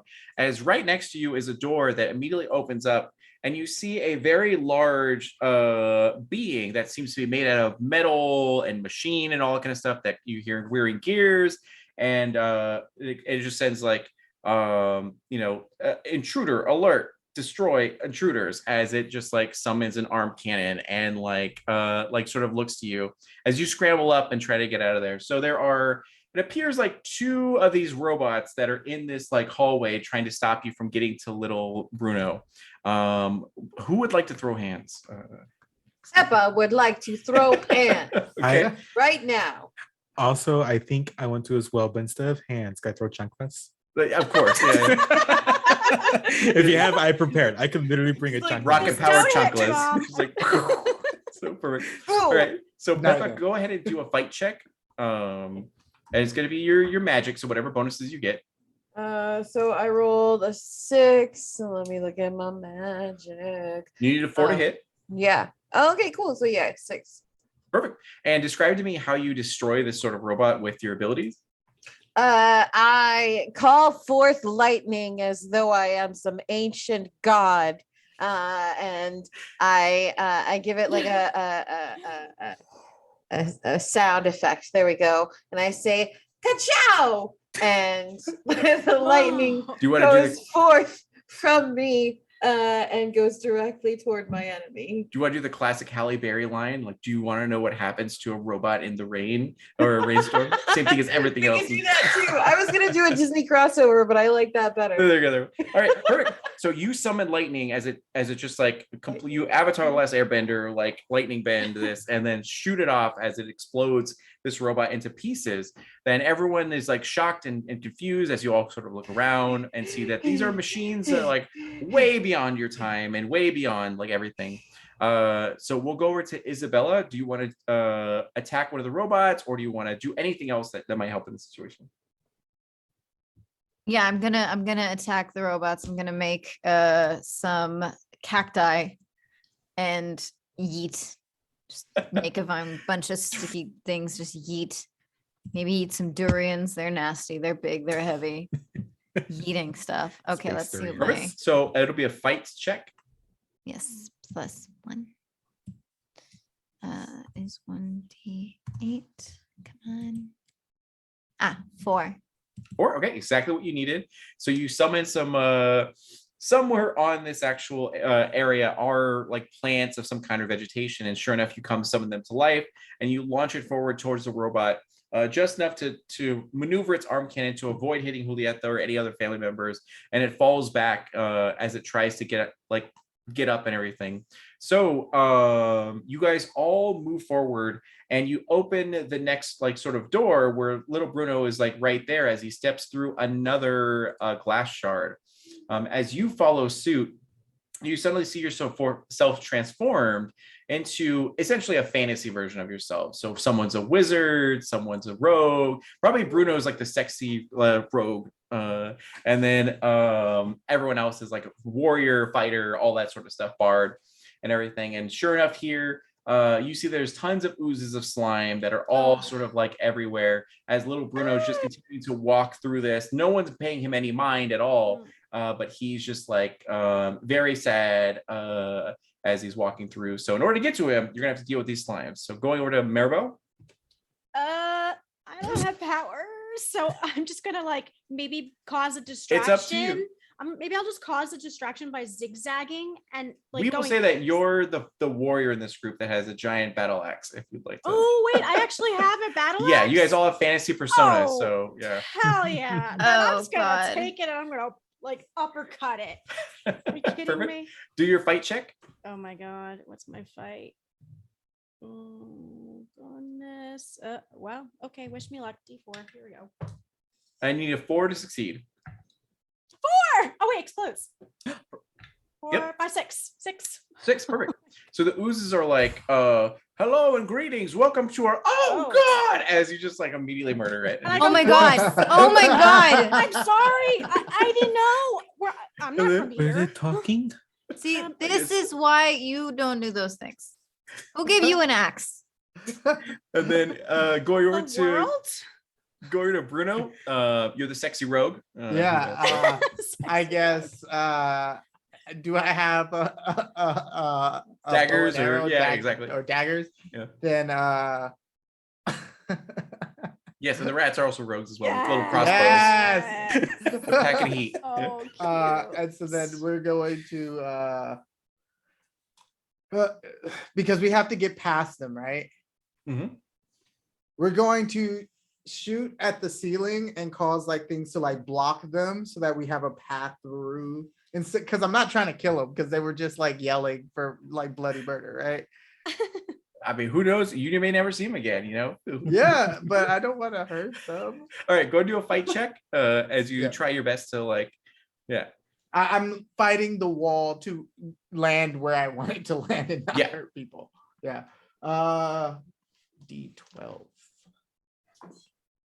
Ooh, that's a And you need a 4 to succeed. 23. All right. Yeah, that succeeds just a little bit. Yep. So And you it exploded on a D12. Wow.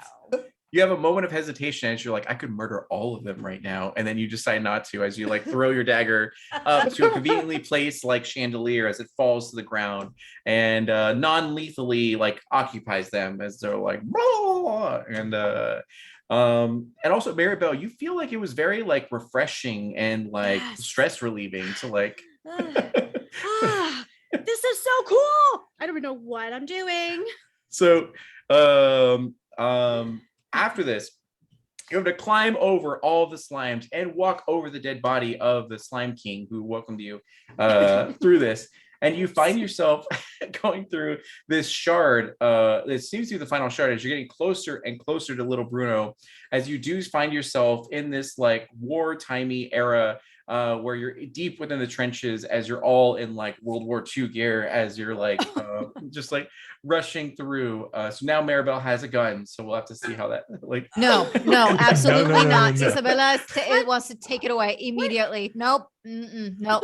But Nope. I'm No, trying. okay, no one has guns before. Nope. Just gonna Fine. start taking them and Yeah, throwing them. and Julieta has like a giant machine gun that's like. Well, then take hers away. I'm not So- taking something from mom. No, Pepper I doesn't need a gun. She's You're not just taking like, anything from me. So you As guys- Bruno's Julieta's just gonna lead the like way. running yeah, like you guys appear with all of these guns and machinery, and you immediately like shed them off as you have no intention of actually using them. But you do see through the trenches and everything, soldiers are rushing over the trench to try to fight people, and other people are trying to fight as well as you're kind of just like navigating your way through this. So go ahead and everyone make a flight check to try to bypass all of these everything to get to little Bruno, who's like about to walk through another piece of glass. 6 for Maribel. Okay, you need a 4 to 2. succeed. 2, 9 okay. for Peppa. So if you fail, you get a 1 more adversity token. So remember that. And then 9, so it's success. Bruno, 5. 5, okay. And then Julieta, So I exploded on my D4, so I got a 7. perfect. All right, good. So all of you but Isabella succeeds as you all are running through, and you're making good headway as there's mud flying everywhere, and it's all grungy and sweaty and all that. You smell like you hear the sound of explosions and everything like that. When an enemy sort of soldier just like jumps in Isabella and like attempts to like just essentially fight her. So Isabella, go ahead and roll. Well, however you want to handle it, but yeah, go ahead and roll a fight check to whatever you like to do. Whatever Okay. happens, Julieta's going that way too. Immediately shrieking and swatting at this person. I got a 4 on a D8. Wait, do I have any bonus on my fight? Okay, I got a 5 on my D8. Okay, you succeed. Describe to me how you remove this threat. Right. whether- I in my like just in panic because I wasn't expecting it. A rose just like I in my hands there's just like a rose and I smack him in the face with it. And I don't know, he's horribly allergic to flowers and he just starts sneezing Yep. and exactly. falls off as I like am just in the face with this flower Perfect. So they come until to I you. can get away. They rush over to you and they try to fight you and everything, and then you just like beat them with this like rose, and it just confused them. It was like, why do you have a flower? And they're just freaked out to the point where it like frees you from this. As you head through this shard and appear back in Casita, as little Bruno is like essentially in his room, like just like in the corner and just kind of like weeping, and just seems very actually he's gonna be very quiet and just like really sullen and all that kind of stuff. But sure enough, you're in this room as he kind of looks up to you guys and he goes like I knew you'd be coming, and he goes like, but I don't think there's anything you can say to me that'll help me make me feel better, as he kind of just like seems really down in the dumps at this moment. You have a And- lot of stairs. And he goes, I don't want more stairs. I didn't ask for this, as and he just kind of like puts his head further into his hands. Yeah. And moving off of that, continuing on to that, Isabella, is there anything you'd like to say to console him to use a charm check? Right. Right. So for the first time in a bit, Isabella looks awkward, probably one of the few times in her whole life she looks kind of lost, and she's just like, she feels bad because she like, it was like, oh, that was not a good thing to point out. Oh, okay. And she's like, she's not looking at like her, like Theo Bruno. Because she's just like, but she, again, there's a lot that resonated in that dressing down that he got from Abuela. So she's just like,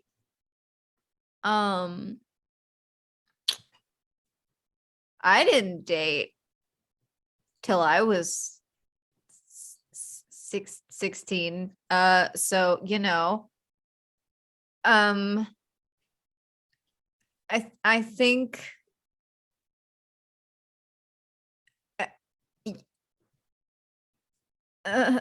Like um, there. Yeah. yeah, she's just close to just like grab, she just like makes a little flower, like not a rose, just something very like pretty. I think she'll make like all my knowledge of flowers being called to attention. Oh, Sunflower. she makes a little carnation. Yeah. And they're very pretty.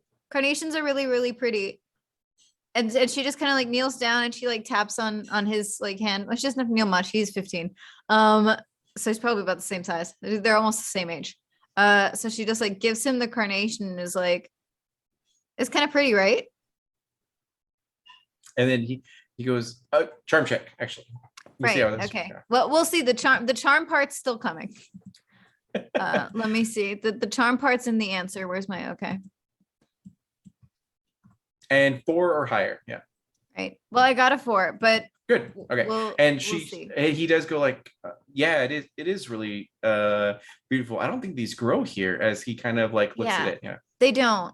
I have a thing with flowers, but you know, in a lot of cultures, actually, they don't like it when you think that those are very pretty, and you can't buy them just because they're pretty, because they're funeral flowers and they make people really sad. But just because people think something sad or bad about them doesn't make them any less cool.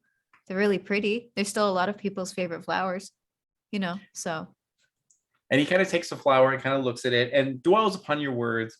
Thank God. And and he kind of lets the flower drop, but kind of sags in his sort of expression as he goes like, I just don't even know why I try. Like in every single reality, as he lays it out for you, as you see the shards again and see him trying all these different ways, and every single future, I just like can't do anything of worth or value. All I do is hurt my family and give them anxiety and like make them question themselves. And it just feels like, why am I even here? Like it feels like everyone would be better off if I just didn't even exist. As he just kind of like slumps. And Bruno, this hits you hard Yeah. because this is what Yeah. you've been through. Yeah. Is there anything that you would like to say or do in this moment? Yeah. He would walk over, and he goes, "Oh, I know what that feels like. But if I gave up, then I wouldn't be where I am now, which is here with mi familia." And go ahead and make a charm check. Yeah. You do 4 or higher to succeed.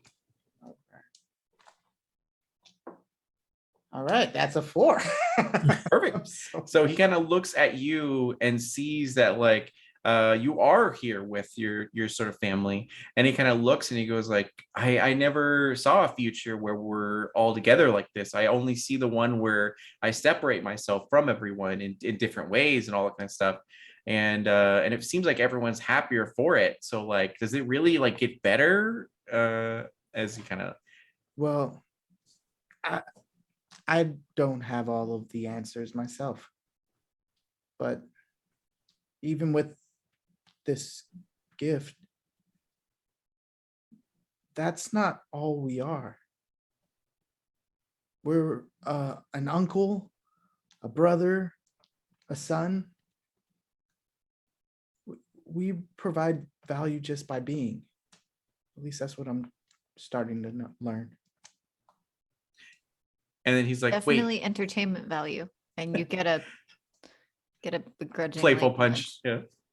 And he goes like, wait, do I make friends with rats? As he kind of like looks on your shoulder. Oh, oh, they're the best friends. And then we do our little handshakes. Aw. Yeah. You Perfect. see, Isabella's gonna look at 15-year-old Bruno and be like, yeah, it is weird, but it could be weirder. Great. And then Julieta, Could be bugs. is there anything you'd like to add to the situation? Yeah, I think Julieta is going to put her hand on adult Bruno's shoulder and just your powers may seem scary because the future is very scary, but you're not alone. You're more than just yourself. Together, you're part of Family Madrigal. And together, we could do anything. You gotta remember that, Bruno. And then he kind of looks to you at, oh, charm trick. You need 4 or higher. I got a 4. Perfect. Okay, good. Good rolls. All right. So he kind of looks to you guys and kind of takes a deep breath as he goes like, I guess it might actually get better. I guess our visions aren't actually like the end all be all. There's room for new aspects. And he kind of like gives a huge and heavy like sigh, and he goes like, I know like the future is going to be like difficult like for me, obviously, because you don't really look too good compared to our sisters, and then who are the same age. As you look very haggard and very like stressed and all that kind of stuff. And he goes, but it's good to know that at least throughout it all, my sisters are here with me, and these two, as he has no idea who Isabella and Maribel like are, and like, but at least they seem pretty cool. And I am your coolest niece.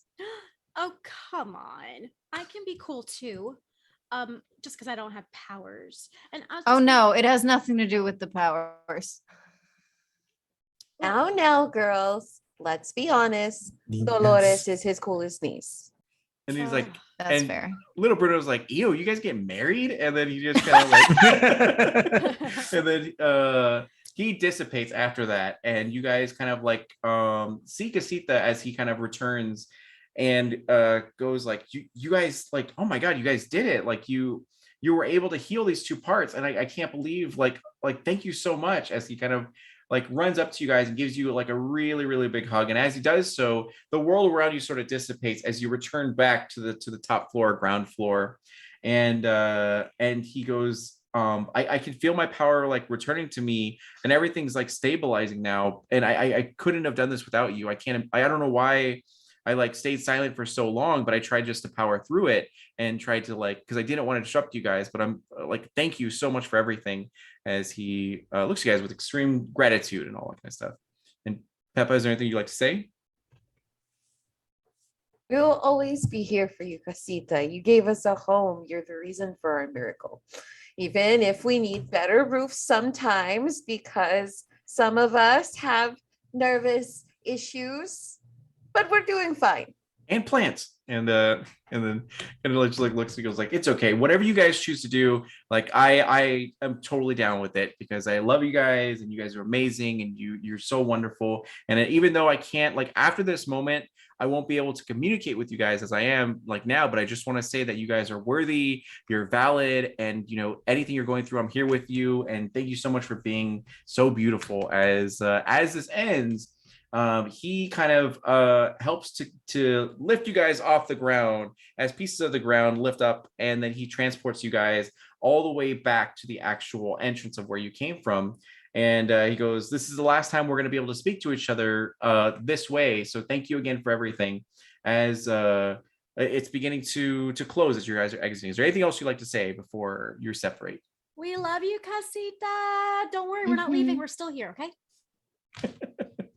Like, don't burn me down for insurance money, as you guys all like get out of the actual house, go up to the pool of water and breach it as you guys exit. And immediately as you do, even though you're touching water in this pool of water, it doesn't affect your clothing. It's not like you're wet in any capacity. And as you get out of it, the water itself drains and the door closes and disappears completely, as the house looks fine. It looks just normal, like nothing ever happened. As you hear the sounds of creaking as Luisa and Felix and Dolores and all of them kind of come down and are like, what are you guys doing down here? As you're like, you know, you're probably wondering how I got in this situation. Yeah. Bonding with, Redecorating. you know, and like grabs like Bruno's like arm and is like just, you know, bonding with the deal. Yeah, they were trying to prepare for my play. Right. We're gonna put on a play tonight. That's what we're gonna do. You guys better go upstairs and get ready and find a seat. Okay, and then, sorry. I don't know. I lost my voice there for a second. You're good. You're good. Then he's gonna look over at the little rats and he goes, okay, all of our preparation is ready to Oh God. go. And then you definitely see like one of the rats pull out like a little like sort of flare and like signals to other rats who are like a whole production company, and then they all, you know, fireworks go off, sounds, lasers, all that kind of stuff. And you guys have a wonderful Sunday like afternoon of getting to talk with one another even more, get to experience that all together and all that kind of stuff, and you trauma bond. So it's like, so yeah. So Yay. yeah. And then perfect. So really quick, we're all gonna go around and tell us where we can be found, what's all, you know, happening next and everything like that. Starting with Katrina or Katrina, sorry. Hello there. Oh, no worries. Hello, I'm Katrina. You can find me anywhere on the internet at Katrina. I host 3 incredible podcasts. One of them is called Pedro Pascal, about the actor Pedro Pascal. The other one is called Y tu banta también, which I co-host with my best friend Kayla Marie. And then the third one is called The Fight Club Far, Far Away, where we talk about martial arts and fights and weaponry and all sorts of combat-y things in the Star Wars universe. I will be appearing on 2 panels at Star Wars Celebration coming up, both with some incredible Latin folks. So check out my timeline for more of that and more tabletop games and video games and art and comics. And I'm doing a lot of stuff, and I'm so happy that I'm here in the middle of it all. Thank you. Yeah. Perfect. Yeah. And then going to Randy. Yeah. Hey, I'm Randy Alvarenga. I am a actor, TTRPG streamer here on a couple of different channels. Just some of them are I'm doing Edge of Legend over on Nat 20 Productions, and then Harbingers with Gone Rogue Entertainment. And I'm doing Shadowrun, like playing a game in Seattle, Shadowrun, over on Gen Con TV's channel every Thursday. So you can follow all of that stuff and more, like this one shot on my Twitter page, which is ROLLERRAJA. Perfect. And then going over to Brandy. Hi everybody, I'm Brandy Rose at the Brandy Rose on Twitter, at Brandy Rose Official on Instagram, and I am /cutest patoot here on Twitch, where I stream game design TED Talks, behind the scenes of designing all of the games that I work on, and teaching people how to get into game design and just every aspect of it that I ask you guys if you're interested in. And then you guys totally run over my Twitter and the polls, and I end up with a very long list of streams to produce for you guys. But I'm also a director, producer, and actor, as well as so you know, theater, stage, film, and voice actor as well.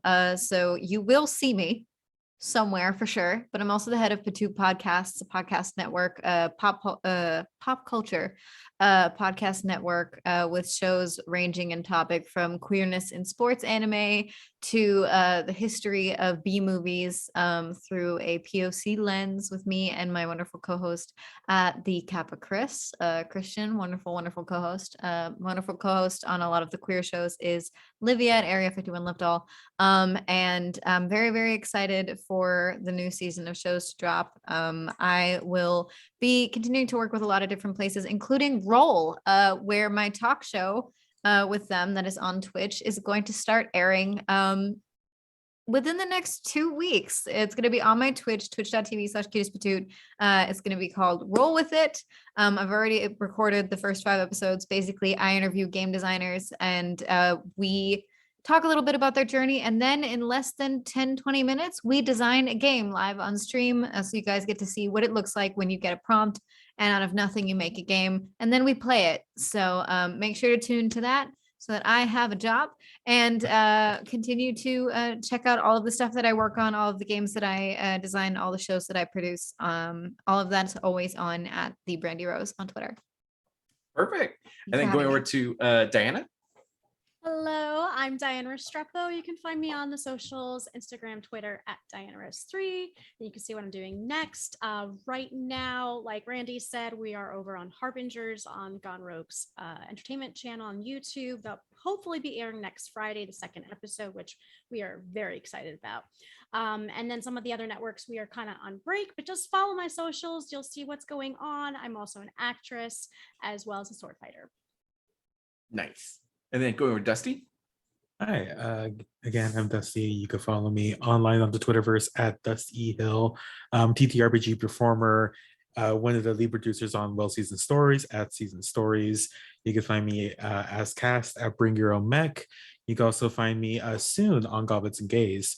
Started recording those episodes, not up yet, but Goblets and Gays just added 2 POC members. So now the half cast is queer POC, and it's wonderful. And just follow me on Twitter because I have a lot of stuff in the works that I'm constantly recording and getting ready for. But you'll see it there. Lastly, you can find me every Monday at Nat 20 Productions, actually, doing Wayward Arcadian, where I play a halfling magus that's very heavily inspired by Julieta. Yes, I do make buns that heal people, and also make buns that do alchemical fire, which is also really great. So you should definitely check it out.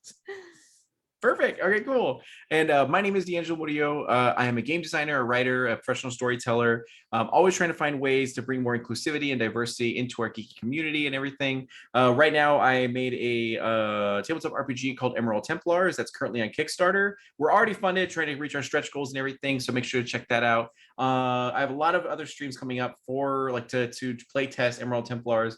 But on May 9th specifically, I'll be on D&D Beyond for Jasper's Game Day, helping to raise money for a wonderful organization that helps to prevent suicide and everything. So that's like really awesome. And our unsung hero for tonight, the one that the man of the hour, the one who put it all together, was Robo Goblin of TTRPG Gifts. Thank you so much to him, who's been the producer, the behind the scenes and everything. And yeah, so make sure to follow him and do all that kind of stuff. And it looks like we're going to raid Rolling These 20s. So make sure to check them out, stay around for their content. And then thank you guys again for being here and all of your donations. And we will see you guys again soon. Yay. Bye, guys. Thank you. Bye.